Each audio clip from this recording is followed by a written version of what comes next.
Hello friends, how are you all? I welcome you all to this amazing series of revision, Rapid Revision 1.0. तो इस revision series में हम CA foundation business loss को बहुत अच्छे से रिवाइज करने वाले हैं। ऑलरेडी हमारा रिवीजन चालू हो चुका है। कॉन्ट्रैक्ट एक्ट के यूनिट नंबर 1, 2, 3, 4 अपलोड हो चुके हैं और आज हम रिवीजन करेंगे यूनिट नंबर 5 का। तो यूनिट नंबर 5 किसके बारे में है? It is about bridge of contract. It is about bridge of contract. ठीक है, तो इस यूनिट में सिर्फ 3 चीजों को हमको पढ़ना है और ये यूनिट हो जाएगा कंप्लीट। क्या क्या पढ़ने वाले हैं? सबसे पहले हम देखेंगे what is a bridge of contract. ये ब्रिज ऑफ कॉन्ट्रैक्ट है क्या। दूसरी चीज, types of bridge of contract. Bridge of contract कैसे होगा, कितने तरीके से हम कॉन्ट्रैक्ट को जो है तोड़ सकते हैं। एंड थर्ड है remedies for bridge of contract. अगर किसी ने ब्रिज ऑफ कॉन्ट्रैक्ट कर दिया, किसी ने कॉन्ट्रैक्ट तोड़ दिया, तो उस केस में जो है जो दूसरी पार्टी है उसके पास क्या रेमेडीज अवेलेबल है। राइट, तो ये तीनों चीजें कर ली, चैप्टर हो जाएगा हमारे लिए कंप्लीट। आ जाइए स्टार्ट करें। तो सबसे पहले आ जाओ, हम देखते हैं ब्रिज ऑफ कॉन्ट्रैक्ट कितने टाइप के होता है। पहला बात, तो ब्रिज ऑफ कॉन्ट्रैक्ट क्या है? कॉन्ट्रैक्ट को अगर हम परफॉर्म नहीं कर रहे, अगर एक भी पार्टी बोलती कि मैं परफॉर्म नहीं करती, तो मतलब वो क्या कर रही है? कॉन्ट्रैक्ट को तोड़ रही है। उसी को बोलते हैं ब्रिज ऑफ कॉन्ट्रैक्ट। अब ये दो तरीके से हो सकता है दोस्तों। ठीक है, पहला तरीका क्या है? एक्चुअल ब्रिज, एंड दूसरा तरीका है anticipatory bridge. Actual bridge and anticipatory bridge. Actual bridge क्या होता है? एक्चुअल ब्रिज ऑफ कॉन्ट्रैक्ट ये क्या होता है? मान लीजिए कि जब कॉन्ट्रैक्ट परफॉर्म कर रहे थे, ठीक है, मान लीजिए कि आज मैं गई किसी को बोली कि मेरे को जो है सैलून की सर्विसेज चाहिए, हेयर कट कराना है, तो वो भैया ने बोला कि ठीक है मैं कर दूंगा। लेकिन जैसे ही मेरी टर्न आई, मैं वहां पे वेट कर रही थी, मेरी टर्न आई, वो भैया बोलते हैं यार मैं बहुत थक गया हूँ, मैं नहीं कर पाऊंगा आपका हेयर कट। तो जब परफॉर्मेंस करने का टाइम था उस टाइम को क्या कर रहे हैं? मना कर रहे हैं। तो इसको हम क्या बोलते हैं? इसको बोलते हैं हम एक्चुअल ब्रिज। इसको हम क्या बोलते हैं? Actual bridge. जब परफॉर्मेंस करने का टाइम है, अगर उस टाइम पे आपको अगली पार्टी बोलती कि मैं परफॉर्मेंस नहीं कर पाऊंगा, दैट इज एक्चुअल ब्रिज। या फिर ऐसा भी हो सकता है during the performance of contract, मतलब परफॉर्मेंस होना चालू हो चुका है, in the middle of performance वो आपको बोल रहे हैं कि मैं परफॉर्मेंस नहीं करूंगा। ठीक है, इसका एक बहुत फनी एग्जाम्पल बताऊं? चलो इसका फनी एग्जाम्पल लेते हैं। और ये एक्चुअल में हुआ है कि मेरी मेरी मम्मी है, वो थोड़ी सी हेल्दी है, और हम लोग गए थे केदारनाथ, तो वो पीठ में ना पिट्ठुल बैठा के लेके जाते हैं ऊपर। तो मेरी मम्मी उसमें गई, वो भैया बोले हाँ हाँ बिल्कुल मैं आपको ले जा लूंगा ऊपर। और वो मेरी मम्मी को अपनी पीठ के ऊपर बैठाया। 1 किलोमीटर तक बेचारा चला ऊपर, और उसके बाद जो है बोलता है आंटी एक काम करो, आप मेरे को पैसा मत देना, बट मैं आगे तो आपको नहीं ले जा पाऊंगा। तो यहाँ पे वो क्या कर रहा है? वो ब्रिज ऑफ कॉन्ट्रैक्ट ही कर रहा है। उसके साथ कॉन्ट्रैक्ट हुआ था कि वो ऊपर तक लेके जाएगा, मंदिर तक ले जाएगा, बट वो नहीं ले गया। वो ड्यूरिंग द परफॉर्मेंस करते करते जो है वो मना कर रहा है कि अब मैं आगे परफॉर्म नहीं कर पाऊंगा। तो इसको हम क्या बोलते हैं? Actual bridge of contract. Right, now अब देखते हैं एंटिसिपेटरी ब्रिज ऑफ कॉन्ट्रैक्ट क्या होता है। एंटिसिपेटरी मतलब देखो अभी कॉन्ट्रैक्ट परफॉर्म करने का टाइम आया नहीं है, कॉन्ट्रैक्ट परफॉर्म करने की डेट बाद में है, लेकिन पहले ही पता चल गया है कि आगे परफॉर्मेंस होने वाली नहीं है, उसको बोलते हैं एंटिसिपेटरी ब्रिज ऑफ कॉन्ट्रैक्ट। ठीक है, अब ये दो तरीके से हो सकती है। मान लीजिए कि 15 तारीख को, 15 अगस्त को मैंने एक इवेंट कराने का प्लान किया था, और उसके लिए मैंने एक इवेंट ऑर्गेनाइजिंग कंपनी से बात की। उसका नाम ले लेते हैं sunshine event organiser. Sunshine event organiser. अब ये जो इवेंट ऑर्गेनाइजर है ना, ये मेरे को जो है 5 तारीख को ही बोल देता है, 5 अगस्त को, कि मैम हम आगे परफॉर्म नहीं कर पाएंगे, जो डील हुई है उसको क्या कर देते हैं? कैंसिल कर देते हैं। तो यहाँ पे वो क्या कर रहा है? यहाँ पे वो कर रहा है बाय वर्ड्स, वो बोल रहा है, एक्सप्रेस कर रहा है कि हम नहीं परफॉर्म कर पाएंगे। ठीक है, एक तो ये तरीका हो गया। दूसरा क्या हो सकता है? वो इम्प्लाइड तरीके से अपने कंडक्ट के द्वारा बता दे कि वो परफॉर्मेंस नहीं करेगा। जैसे यहाँ पे अगर वो इवेंट कंपनी जो है क्या कर रही है पता है? कहीं और का इवेंट वो पकड़ लिए 15 अगस्त का, तो मेरे को तो क्लियरली समझ में आ जाएगा ना कि हमारा 15 अगस्त वाला वो नहीं करने वाली है। तो क्या होता है ना, जब हमको परफॉर्मेंस की डेट के पहले ही पता चल जाए कि इवेंट हमको परफॉर्म होते हुए नहीं मिलेगा, इसको हम क्या बोलते हैं? Anticipatory breach of contract. Right, अब देखो मेरे पास क्या ऑप्शन है, ठीक है, मेरे पास क्या ऑप्शन है, ये मैं हूँ, मेरे पास ऑप्शन ये है कि मैं क्या करूँ। अब इन्होंने तो धोखा दे दिया है तो मैं इनके खिलाफ कुछ एक्शन ले सकती हूँ। तो वो एक्शन जो है मैं कब ले सकती हूँ उसकी बात कर रहे हैं, ठीक है। वो एक्शन कब ले सकती हूँ, या तो जिस दिन मेरे को पता चल गया है 5 अगस्त को ही मेरे को पता चल गया है कि ये लोग परफॉर्मेंस करने वाले नहीं है, तो 5 अगस्त को के ही दिन मैं उनके खिलाफ एक्शन ले लूँ, ठीक है। 5 अगस्त के दिन उनको बोलूं कि भैया तुम्हारी वजह से नुकसान हो गया है, उस नुकसान की भरपाई करो।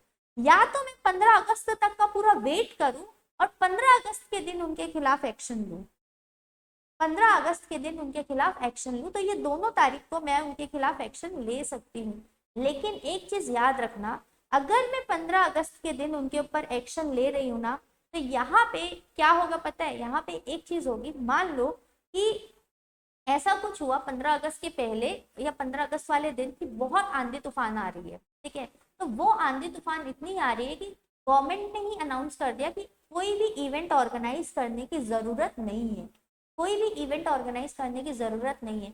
तो यहाँ पे क्या होगा पता है, ये सनशाइन वालों को फायदा मिल जाएगा, क्योंकि जब आप वेट करते हैं ना आखिरी दिन तक का, जिस दिन परफॉर्मेंस करनी थी उस दिन तक का वेट करते हैं दूसरे के खिलाफ एक्शन लेने के लिए, तो उस दिन क्या होता है पता है, यहाँ पे अगर मान लो कि ऐसी कोई सिचुएशन आ गई जिसकी वजह से इवेंट होना ही पॉसिबल नहीं हो पाया, तो अब सनशाइन वाले को फायदा मिल जाएगा और सनशाइन वाले बोल देंगे कि अब इवेंट तो पॉसिबल ही नहीं है, और जब पॉसिबल नहीं है इवेंट, तो इवेंट क्या हो जाएगा, वॉइड हो जाएगा। तो यहाँ पे सनशाइन वाले को फायदा मिल जाएगा, राइट, ओके। चलो अब बढ़ते हैं आगे, ये यहाँ पे लिखी है जो बात मैंने आपको समझाई है ना, वो एक तो आप डैमेजेस के लिए स्यू करो, लेकिन अगर आप वेट कर रहे हो आखिरी तारीख तक का, तो दोनों के लिए फिर वो आप दोनों के लिए जो है क्या होगा पता है, दोनों को बेनिफिट मिल सकता है। अगर इम्पॉसिबिलिटी ऑफ परफॉर्मेंस हो गई तो यहाँ पे सनशाइन वाले को फायदा मिल जाएगा, ठीक है। चलो बढ़ते हैं आगे, अब देखते हैं remedies for breach of contract, most important part. Breach of contract की रेमेडीज क्या है, अगर किसी ने कॉन्ट्रैक्ट तोड़ दिया तो आपके पास क्या ऑप्शन बचेगा। तो पहली तो रेमेडी है कि आप उसके खिलाफ डैमेजेस वसूलो, जो भी आपको नुकसान हुआ है ना उसको बोलो कि तुम भैया मेरे को नुकसान की भरपाई करके दो, ठीक है। डैमेजेस समझ में आया क्या होता है, तो आप क्या करो, स्यू करो फॉर डैमेजेस, ठीक है। अब देखते हैं साथ में कितने टाइप के डैमेजेस हो सकते हैं। एक तो हो सकता है ऑर्डिनरी डैमेज और दूसरा हो सकता है स्पेशल डैमेज। पहले हम ऑर्डिनरी और स्पेशल को समझते हैं, ठीक है। ऑर्डिनरी और स्पेशल क्या होता है, एक है ऑर्डिनरी डैमेज एंड दूसरा है स्पेशल डैमेज, ठीक है। मान लो कि मैंने किसी को ऑर्डर किया कि मेरे को जो है 100 kg चाहिए राइस, 100 kg राइस चाहिए और मेरे को चाहिए ऑन 1 सितंबर, ठीक है। और वो राइस का रेट जो रहेगा जितने में वो मेरे को सप्लाई करेंगे, तो वो 500 रुपये पर केजी में देंगे, या 500 ज़्यादा हो गया, इसको रख लेते हैं 50 पर केजी, या 50 पर केजी में सप्लाई करेंगे, ठीक है।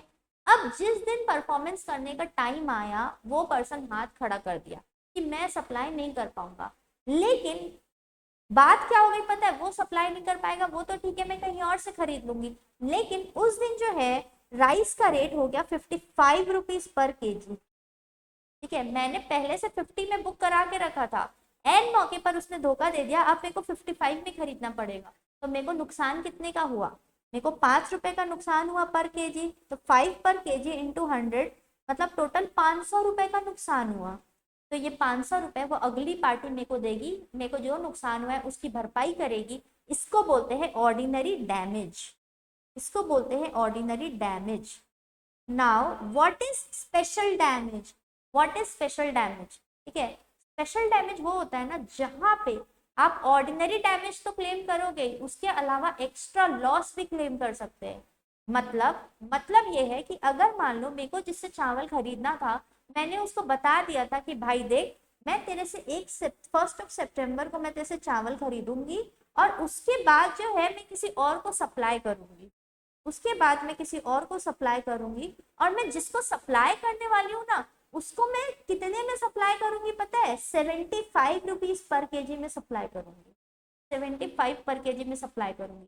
और मैं उसको ये बात क्लियरली बता रही हूँ, और मैं ये बोल रही हूँ कि अगर तुमने टाइम से मेरे को नहीं दिया तो फिर मेरे को नुकसान हो जाएगा, क्योंकि ये जो कस्टमर है ये मेरे हाथ से निकल जाएगा और मेरे को हो जाएगा नुकसान, तो मेरी अपॉर्चुनिटी चले जाएगी। तो अगर आप दूसरी पार्टी को ये बता रहे हो कि मेरे को मेरी अपॉर्चुनिटी चले जाएगी आपकी वजह से, तो अगर आपने नहीं दिया मेरे को टाइम से तो आपको इसकी भी भरपाई करना पड़ेगा, इसकी भी भरपाई करना पड़ेगा। मतलब टोटल भरपाई कितनी, 75 माइनस 55, ये तो स्पेशल डैमेज हो गया 20 रुपए पर केजी का, और 55 माइनस 50, 5 रुपए पर केजी का ऑर्डिनरी डैमेज। तो ऑर्डिनरी डैमेज के लिए हमको नोटिस देने की जरूरत नहीं है अलग से, ये पूरा ये बताने की जरूरत नहीं है। लेकिन जब आपको स्पेशल डैमेज चाहिए ना, तो आपको अगली पार्टी को बताना पड़ेगा कि भाई तू टाइम से नहीं दिया ना तो मेरे को इतना एक्स्ट्रा नुकसान होगा, और वो हुआ तो मैं तेरे से वसूलूंगी। तो यहाँ पे आप 20 पर केजी का एक्स्ट्रा डैमेज जो है, स्पेशल डैमेज भी अगली पार्टी से लेंगे, लेकिन इसके लिए नोटिस देना पड़ेगा। ठीक है, ये क्लियर है? तो ये है ऑर्डिनरी एंड स्पेशल डैमेज। अब आ जाते हैं और कितने टाइप के डैमेज होते हैं। ठीक है, और यहाँ पे देखो लिखा है स्पेशल नोटिस, जो स्पेशल डैमेज तभी ले सकते हैं जब प्रीवियस नोटिस दी गई हो, जब आप पहले से उसको बता रहे हो कि भाई मेरे को नुकसान हो जाएगा अगर तू टाइम से माल नहीं दिया तो। फिर आ जाओ, देखते हैं विंडिक्टिव एंड एग्जेम्पलरी डैमेज। ये डैमेज सिर्फ 2 केसेस में होता है। ठीक है, ये डैमेज सिर्फ 2 केसेस में होता है। मान लीजिए कि एक पर्सन है ए और एक पर्सन है बी। ए ने अगर बी को प्रॉमिस किया कि वो उससे शादी करेगा, और जब शादी का टाइम आया वो मुकर गया। ठीक है, तो जब आप प्रॉमिस तोड़ते हो शादी करने का, तो अगले पार्टी की तो फीलिंग हर्ट होती है ना, तो उस फीलिंग जो है, जो उसकी हर्ट हो रही है, उसको हम क्या बोलते हैं? उसको हम बोलते हैं विंडिक्टिव डैमेज या फिर एग्जेम्पलरी डैमेज। तो breach of promise to marry, तो इससे इंजरी होती है किसकी? फीलिंग्स की। एग्जेम्पलरी डैमेज और किस केस में लगता है? जब रॉन्गफुल डिसऑनर ऑफ चेक होता है। मतलब ये एग्जेम्पलरी डैमेज कौन सा केस है पता है? जब आपकी इज्जत पर बात आ जाती है। मान लीजिए कि एक बिजनेसमैन है, जैसे जेठालाल है, तो जेठालाल का काम तो सिर्फ किस लिए चल रहा है? क्योंकि उसकी समाज में इज्जत है कि जेठालाल ने अगर बोल दिया ये चीज तो वो सच है। तो अब मान लो जेठालाल ने किसी को चेक दिया, अपना चेक फाड़ के दिया, और बैंक में अगली पार्टी ने चेक लगाया और वो चेक डिसऑनर हो गया बैंक की गलती की वजह से। तो क्या जेठालाल की क्रेडिबिलिटी को नुकसान हुआ कि नहीं? अगली पार्टी तो ये सोचेगी ना कि जेठालाल बहुत बेकार बिजनेसमैन है, उसे डील नहीं करना, उसका चेक बाउंस होता है। तो जेठालाल की तो इज्जत पे बात आ गई ना। तो यहाँ पे बैंक से जो है जेठालाल जो है डैमेजेस वसूल सकता है। उसको क्या बोलते हैं? एग्जेम्पलरी या विंडिक्टिव डैमेज। ठीक है, चलो, तो ये इज्जत की बात के ऊपर है। अगर आप किसी की इज्जत के साथ खेल रहे हो तो आपके ऊपर ये वाले डैमेजेस लगेंगे। अब आ जाओ नॉमिनल डैमेज। नॉमिनल डैमेज क्या होता है? बस नाम मात्र का डैमेज है ये, एक्चुअल में कोई लॉस हुआ नहीं है, बट अगर केस कहीं चले गया है, ठीक है, तो बोलते हैं चलो ठीक है 1 रुपए का डैमेज लगा दो इसके ऊपर, 1 रुपए बोल दो कि एक पार्टी दूसरी पार्टी को दे देगी। एक्चुअल में कोई नुकसान जहाँ पे नहीं होता है वहां पे होता है नॉमिनल डैमेज, कोई रियल डैमेज नहीं है यहाँ पे। ठीक है, आगे बढ़े। अब देखो फिफ्थ पॉइंट, फिफ्थ कौन सा डैमेज है? Damage for deterioration caused by delay. Delay की वजह से जो माल खराब हो जाता है, डिले हो गया उसकी वजह से क्या हो रहा है? माल खराब हो रहा है, तो नुकसान तो होगा ही ना। यहाँ पे 2 टाइप का नुकसान हो सकता है पता है? अगर मान लीजिए, जनरली ये कौन से गुड्स में होता है पता है? पेरिशेबल गुड्स में, ये होता है पेरिशेबल गुड्स में। तो देखो यहाँ पे क्या होता है, मान लीजिए कि अगर आप कहीं से टमेटो मंगा रहे हैं, ठीक है, टमेटो मंगा रहे हैं, और उसने आपको बोला कि मैं जो हूँ टमाटर आपको 10 अगस्त को दे दूंगा। ठीक है, वो 10 अगस्त को नहीं आया, वो 11 को नहीं आया, वो 12 को नहीं आया, वो पर्सन आ गया मान लो सीधा से 13 अगस्त में। अब मेरे को एक चीज बताओ, टमाटर जैसी चीज जो है, जो पेरिशेबल गुड्स है, वो कितना जल्दी खराब होती है। तो क्या 10 अगस्त वाली चीज आपको वो 13 अगस्त को देगा तो आपको नुकसान होगा कि नहीं होगा? नुकसान तो होगा। क्या क्या नुकसान होगा? पहला नुकसान तो ये है कि ये जब फ्रेश था ना तो इसका रेट 20 पर केजी था, और अब क्योंकि ये सेल हो चुका है, ये थोड़ा खराब हो चुका है, तो इसका रेट हो जाएगा 10 पर केजी। तो पहला नुकसान तो आपको ये हो गया कि प्राइस जो है टमाटर की बहुत कम हो चुकी है। ठीक है, दूसरा नुकसान क्या है कि जब आप मंगा रहे थे ना टमाटर 10 अगस्त को, तो 10 अगस्त के बाद आप इसको बेचने वाले थे, सेल करने वाले थे, ठीक है। अब क्योंकि 10 अगस्त को आ नहीं पाया, तो आप जिसके पास आगे बेचने वाले थे, अब आप उसको बेच नहीं पा रहे हो, तो आपको प्रॉफिट का भी तो नुकसान हो जाएगा ना, ठीक है। दो नुकसान है यहाँ पे, एक तो आपके पास अपॉर्चुनिटी जो थी बेचने की वो चले गई, और दूसरा टमाटर की जो क्वालिटी है वो भी खराब हो गई, उसकी वजह से भी उसका रेट कम हो गया। तो ये दोनों नुकसान होते हैं डिटेरियोरेशन ऑफ गुड्स की वजह से, और ये फिर हम किससे वसूलेंगे, जिसकी वजह से लेट हुई है उससे हम ये नुकसान की भरपाई करवाएंगे, राइट। तो उससे कितना लेंगे, 10 पर केजी एक्स्ट्रा लेंगे पैसा। दूसरी चीज उसको बोलेंगे भाई तेरी वजह से हमको अपॉर्चुनिटी हमारे हाथ से चले गई है, वहां पे हम 20,000 रुपए कमाने वाले थे, तो ये 20,000 भी उस पर्सन से लेंगे। और एक चीज याद रखना, जब पेरिशेबल गुड्स की बात आती है ना, तो स्पेशल नोटिस देने की भी जरूरत नहीं है। पेरिशेबल गुड्स में स्पेशल नोटिस भी देने की जरूरत नहीं है, मतलब ये बताने की जरूरत नहीं है कि तू टाइम से देना नहीं तो हमारी अपॉर्चुनिटी चले जाएगी। नॉर्मल केस में बताना पड़ेगा कि टाइम से गुड्स देना नहीं तो अपॉर्चुनिटी चले जाएगी, पेरिशेबल गुड्स में ये बताने की भी जरूरत नहीं, ठीक है। चलो आगे बढ़ते हैं। आगे वाला पॉइंट है प्री फिक्स डैमेजेस। और कौन से डैमेज हो सकते हैं, तो एक डैमेज है प्री फिक्स डैमेज। अब क्या होता है, देखो जैसे मैं किसी के साथ डील कर रही हूँ, ठीक है, तो मैं उसको पहले से बता देती हूँ, देख भाई टाइमली बेसिस में अच्छा क्वालिटी का माल दे देना, नहीं दिया तो मैं तेरे सर के ऊपर इतना जो है भरपाई मैं तेरे ऊपर लगा दूंगी कि तेरे को इतना पैसा तो मेरे को देना पड़ेगा, इतना डैमेज तो तेरे को मेरे को देना पड़ेगा। तो हम क्या कर रहे हैं, पहले से ही फिक्स कर रहे हैं कि अगर टाइम से परफॉर्मेंस नहीं हुई, अच्छी परफॉर्मेंस नहीं हुई, तो हम तेरे ऊपर इतना पैसा जो है ठोक देंगे, इतना पैसा तेरे से हम वसूल लेंगे, ठीक है। इसको बोलते हैं प्री फिक्स डैमेज। अब प्री फिक्स डैमेज भी जो है ना वो दो टाइप का होता है। कितने टाइप का होता है, दो टाइप का। एक होता है लिक्विडेटेड डैमेज और दूसरा होता है पेनल्टी। एक होता है लिक्विडेटेड डैमेज, दूसरा होता है पेनल्टी। हमारे इंडिया में जो चलता है दैट इज लिक्विडेटेड डैमेज, ठीक है। और पेनल्टी जो है ना ये एग्जॉर्बिटेंट अमाउंट है। कैसे समझे इसको, देखो क्या होता है ना, मान लो कि इसका अपन डिफरेंशिएशन भी अच्छे से देखेंगे, बट एक एग्जांपल से मैं आपको समझाती हूँ इसको। आपने माल मंगाया, ऊपर वाला एग्जांपल लेते हैं, आपको उसने लेट से लाके दिया, खराब हो गया, तो या उसने मना कर दिया, तो आपको जो है 500 रुपए का नुकसान हो गया टोटल। तो पता है आप अगली पार्टी से मैक्सिमम कितना वसूल सकते हो। भले आपने लिख दिया होगा कॉन्ट्रैक्ट में कि अगर तुम लेट किए तो हम तुमसे 10,000 वसूलेंगे, बट कोर्ट आपको सिर्फ 500 रुपए ही वसूलने देगी, क्योंकि कोर्ट ये चाहती है इंडिया में कि आप सिर्फ रीजनेबल अमाउंट की वसूली करो, जितना आपको लॉस हुआ है सिर्फ आप उतने की वसूली कर सकते हो, उससे ज्यादा कोई वसूली नहीं कर सकते। भले ही आपने कॉन्ट्रैक्ट में पहले से ये लिख दिया हो कि लेट होगी तो हम इतना अमाउंट वसूलेंगे, लेकिन एक्चुअल में कितना वसूल सकते हैं, रीजनेबल अमाउंट, जितने का लॉस हुआ है। लेकिन फॉरेन में क्या होता है पता है, पेनल्टी भी जो है वहां पे वसूली जा सकती है। मतलब अगर उनके कॉन्ट्रैक्ट में ये लिख दिया गया है कि लेट हुई तो 10,000 वसूलेंगे, तो फिर उन लोग 10,000 ही वसूलेंगे, चाहे 1 रुपए का लॉस हो तो भी 10,000 रुपए ही वसूलेंगे। समझ में आया। अच्छा एक चीज बताओ, यहाँ पे 500 की जगह अगर हो जाता 20,000 का लॉस, तो फिर कितना वसूलते हैं। अगर कॉन्ट्रैक्ट में लिखा है 10,000 लॉस वसूलेंगे और एक्चुअल लॉस हो रहा है 20,000, तो कितना वसूल सकते हैं, तो 10,000 ही वसूल सकते हैं।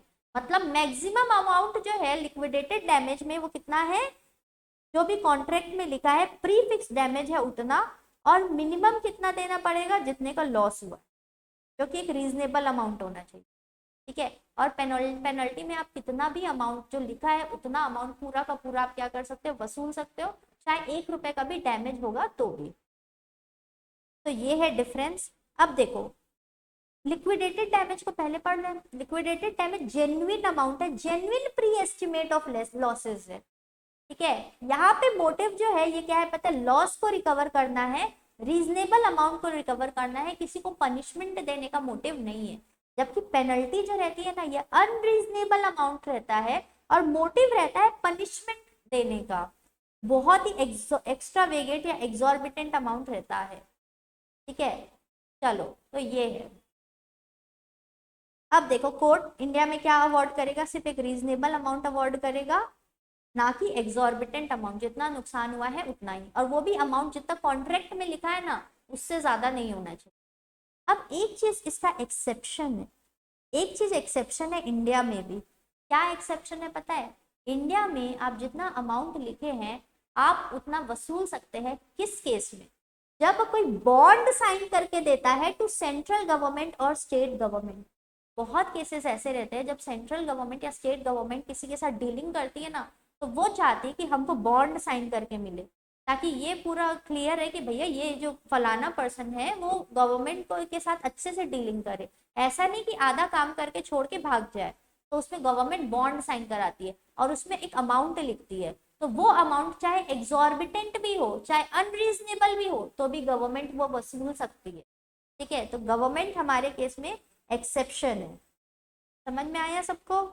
चलो, सो अगर ये क्लियर है तो ये ठीक है, कोर्ट वाला पॉइंट है। हम जो है आगे बढ़ सकते हैं। हम क्या पढ़ चुके हैं अभी तक, जल्दी से एक रिकैप देखते हैं। हम पढ़ चुके हैं ब्रीच ऑफ कॉन्ट्रैक्ट क्या होता है। ब्रीच ऑफ कॉन्ट्रैक्ट दो टाइप का होता है, ये भी बात हम पढ़ चुके हैं। दो टाइप का ब्रीच ऑफ कॉन्ट्रैक्ट होता है, actual breach and anticipatory breach. फिर हम पढ़ रहे हैं अगर ब्रीच हो गया तो दूसरी पार्टी को तो नुकसान हो जाएगा, तो उसके हाथ में कोई रेमेडीज होनी चाहिए ना, तो उसके पास रेमेडीज तो है। ठीक है, पहली रेमेडी क्या है उसके पास? भैया वो जाके डैमेज वसूल ले। ठीक है, to claim the damages. Damages कितने टाइप के थे? डैमेजेस हम देख के आ रहे हैं। सबसे पहला डैमेज कौन सा था? Normal damage, ordinary damage. ठीक है, ऑर्डिनरी डैमेज के लिए नोटिस देने की जरूरत नहीं है। दूसरा डैमेज है स्पेशल डैमेज। इसके लिए जो है नोटिस देना पड़ेगा अगली पार्टी को कि हमारे को ये नुकसान हुआ, एक्स्ट्रा नुकसान, तो हम तेरे से ही वसूलेंगे। ठीक है, ये है स्पेशल डैमेज। फिर आया था एक विंडिक्टिव या एग्जेम्पलरी डैमेज। जब इज्जत पे बात आ जाती है ना तो विंडिक्टिव डैमेज, किसी की शादी से को प्रॉमिस किया गया, तोड़ दिया गया, विंडिक्टिव डैमेज। या फिर चेक बाउंस हो गया, विंडिक्टिव डैमेज। इसके बाद कौन सा डैमेज था? विंडिक्टिव डैमेज के बाद नॉमिनल डैमेज, नाम मात्र का डैमेज। एक्चुअल में कोई नुकसान हुआ नहीं, बस थोड़ा बहुत जो है अवॉर्ड कर दिया गया नुकसान। ठीक है, फिर है अगर कोई पेरिशेबल गुड्स है उसका डिटेरियोरेशन हो रहा है, तो फिर जो आप डैमेजेस वसूल सकते हो वो वाले डैमेज। यहाँ इस ये होने के बाद जो लास्ट वाला है that is penalty oblique liquidated damage. ठीक है, अब ये तो हो गया पहली रेमेडी डैमेजेस। दूसरी रेमेडी पर आए क्या? दूसरी रेमेडी क्या है? तो दूसरी रेमेडी ये है कि आप क्या करो, कॉन्ट्रैक्ट को खत्म कर दो। जिसके साथ गलत हुआ है वो बोलेगा भाई मेरे को अब आगे दिलचस्पी नहीं है इस कॉन्ट्रैक्ट में, मेरे को खत्म करके जाना है। ठीक है, so when one party breaks, अगर एक पार्टी ब्रेक कर रही है तो दूसरी पार्टी को भी परफॉर्मेंस करने की जरूरत नहीं है, वो भी छोड़ के चले जाए और कंपनसेशन जो भी नुकसान है उसकी भरपाई ले ले। ठीक है, तीसरा and most important, quantum Marriott. Quantum Marriott ये क्या बोलता है? क्वांटम मैरियट मतलब जितना पार्टी डिजर्व करती है ना, कम से कम उतना पैसा तो उसको दो, as much as is earn, या फिर as much as the party doing service deserve, उतना पैसा तो उसको दो। इसका एग्जाम्पल ले अच्छा सा, चलो इसका एग्जाम्पल लेते हैं क्वांटम मैरियट का।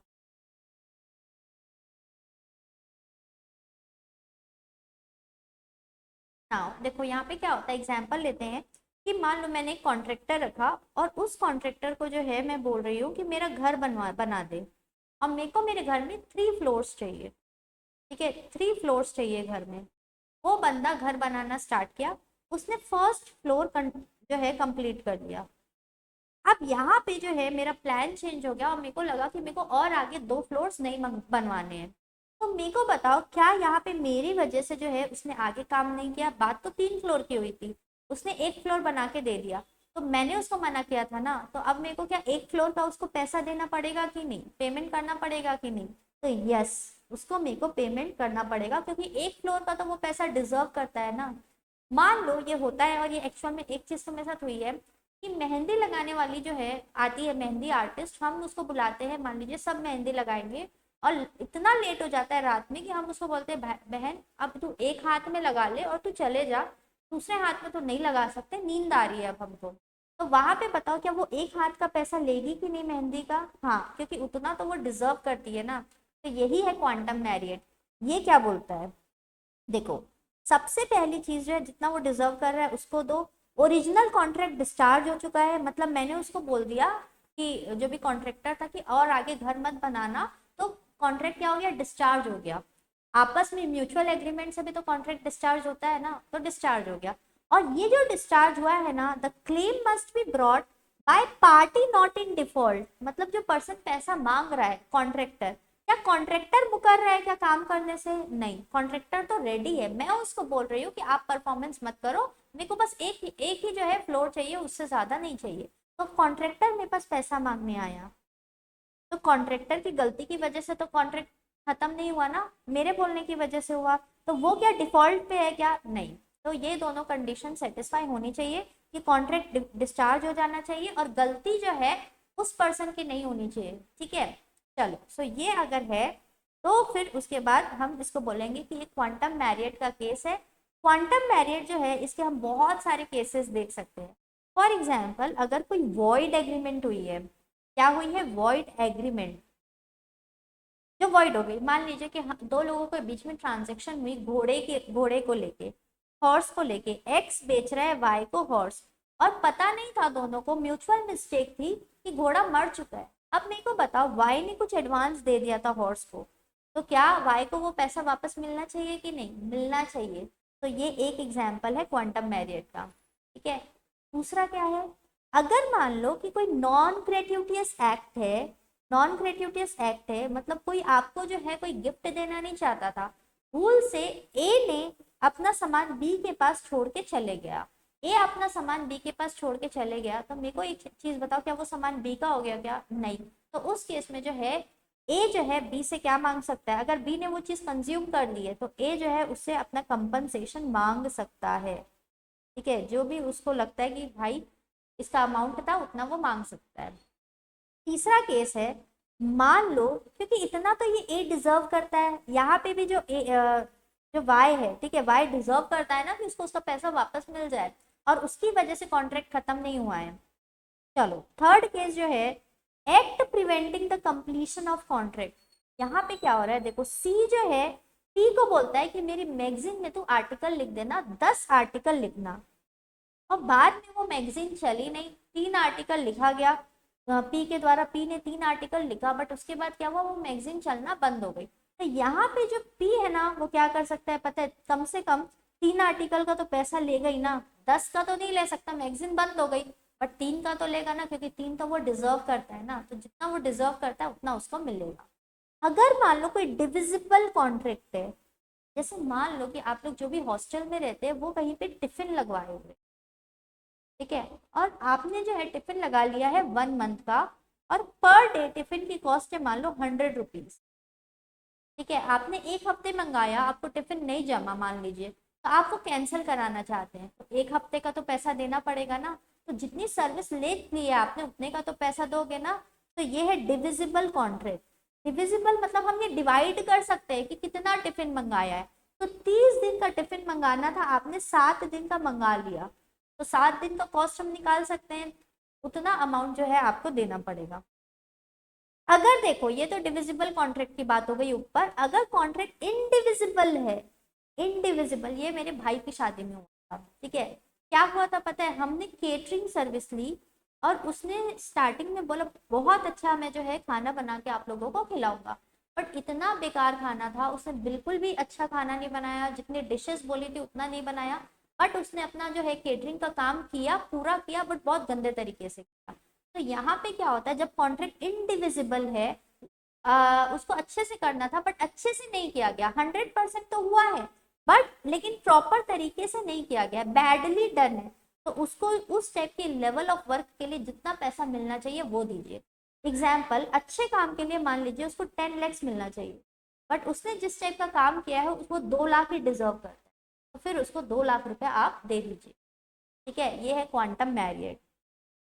चलो, उसके बाद है लास्ट वाला example, last case, when there is contract to render service but there is no agreement as to remuneration. जैसे मैंने किसी को अपने घर में बोला कि आप व्हाइट वॉश कर दीजिए मेरे घर में, बट ये डिसाइड नहीं था कि कितना अमाउंट उसको पे करना है, बट ये तो पता है ना कि पेमेंट करना है, तो जितना वो डिजर्व करता है पेंटिंग होने के बाद, आप देखिए उतना पैसा उसको क्या कर दीजिए, पे कर दीजिए, राइट।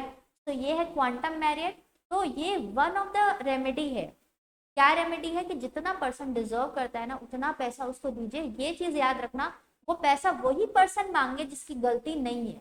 जिसकी गलती है, जो जानबूझ के गलत हरकत कर रहा है, वो पैसा मांगेगा तो उसको कुछ भी नहीं मिलेगा, ठीक है।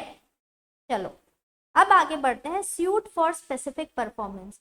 और हमारे पास एक और रेमेडी है कि आप स्पेसिफिक परफॉर्मेंस मांगो। मतलब क्या, एग्जाम्पल, मैं आपको बोल रही हूँ कि मैं आपको सीए फाउंडेशन की बहुत तबाही तरीके से जो है पढ़ाई कराने वाली हूँ, ठीक है। मैंने बोल दिया और मैं अब मुकर रही हूँ, ठीक है। मैं आपको क्लास जो है आपकी पेन ड्राइव क्लास भेजने वाली हूँ।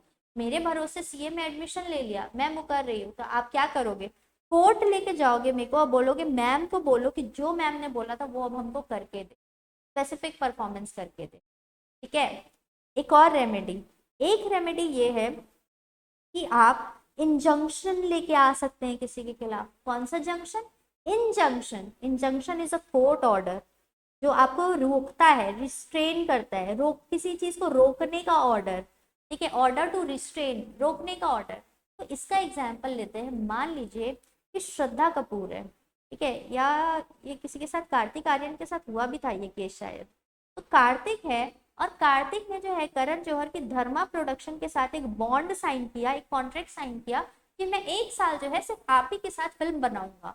और उसने क्या किया, इस बॉन्ड को तोड़ के जो है वो किसी और भी उसमें चले गया। और कौन सा होता है यार धर्मा के अलावा, ये मेरे को आइडिया नहीं है, याद भी नहीं है। Red chilli entertainment may be, if I am not wrong. तो वो रेड चिल्ली के पास भी चले गया, तो उसको 1 साल तक धर्मा के साथ रहना था, अब वो रेड चिल्ली के पास भी जा रहा है। तो यहाँ पे ना जो धर्मा वाले हैं वो कोर्ट का ऑर्डर ला सकते हैं, इंजंक्शन ऑर्डर, और बोलेंगे भाई इसको रोकेंगे कि तू 1 साल और कहीं नहीं जा सकता है, हम तेरे को जो है ऑलरेडी कॉन्ट्रैक्ट कर चुके हैं तेरे साथ। तो ये है सूट फॉर इंजंक्शन, जब आप कोर्ट से ऑर्डर लाते हो किसी को रोकने का, ठीक है, तो वो कार्तिक आर्यन को रोक सकते हैं। चलो सो ये जो है, अगर जो पार्टी राइटफुल तरीके से कॉन्ट्रैक्ट को रिसाइंड कर रही है, खत्म कर रही है, तो उसको कॉम्पनसेशन मिलना चाहिए। जिसके साथ गलत हुआ है उसको कॉम्पनसेशन मिलना चाहिए ना। और जो सही तरीके से, मान लीजिए कि मैं तो रेडी हूँ किसी को सर्विस देने के लिए, पढ़ाने के लिए, वो आ नहीं रहा है और उसकी वजह से मेरे को नुकसान हो गया, तो मेरे को तो कॉम्पनसेशन मिलना चाहिए ना। तो ये है, ठीक है। सो यहाँ पे हमारा यूनिट नंबर 5 बहुत अच्छे से कंप्लीट होता है, जिसमें हम पढ़ के आ रहे हैं क्या, अगर ब्रीच ऑफ कॉन्ट्रैक्ट हुआ तो वो क्या होता है, उसकी रेमेडीज क्या अवेलेबल है। तो अगर आपको ये वीडियो अच्छा लग रहा है, मेरे नोट्स अच्छे लग रहे हैं, एक्सप्लेनेशन अच्छा लग रहा है और इजी लैंग्वेज लग रही है, तो प्लीज़ मेरे वीडियोस को लाइक कीजिए, शेयर कीजिए, सब्सक्राइब कीजिए, कमेंट सेक्शन में बताइए कि और अपन क्या कर सकते हैं एक्स्ट्रा डिस्कशन। तो अब हम मिलते हैं नेक्स्ट क्लास में with another lecture of rapid revision 1.0। Bye bye.